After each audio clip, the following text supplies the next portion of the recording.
What's up, guys? So this is going to be my review for Supergirl Season 3 Episode 2 titled Triggers. This episode was actually pretty good. I'd go so far as to say it was great. I think Supergirl might actually be good this year. Glossing over the pointless waking up shots, the episode starts off with a really funny scene. The funniest part was when John Jones got involved in the conversation.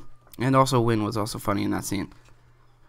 This episode, from an action standpoint, it was lacking. All it really was Supergirl being pushed around with psychic airwaves, and then somehow getting over it and headbutting Sai in the face.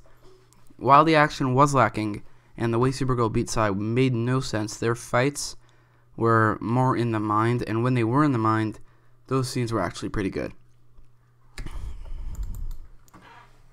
As for Sai herself, I wouldn't say she's a great villain. She was definitely not a terrible villain, just a little underwhelming. Like, she had no personality. We never learned her motives, her goals. Like, all she wanted to do was rob banks, and I don't know. She wasn't the greatest villain. This episode set up Rain a lot more, and we learned a bunch of stuff about her. First of all, we learned that her name is Samantha Arias, and I did some digging. I looked it up. That's not a name from the comics, so technically she's kind of an original character, but I mean, she's Rain. We also learned that her powers are on and off, probably only working when she gets adrenaline. So it's basically like what this the title of this episode triggers. It probably triggered by when a mother's child is in danger. A mother can get like an adrenaline rush and then pick up heavy things. So I think it's a combination between that and her actual powers. But it's probably gonna get like fully triggered when Ruby either dies or I don't know, anything. But I don't know about you guys, I'm actually pretty excited to see her go full Rain. That and seeing Monel's story with the Legion of Superheroes are definitely the things I'm most excited about for this season.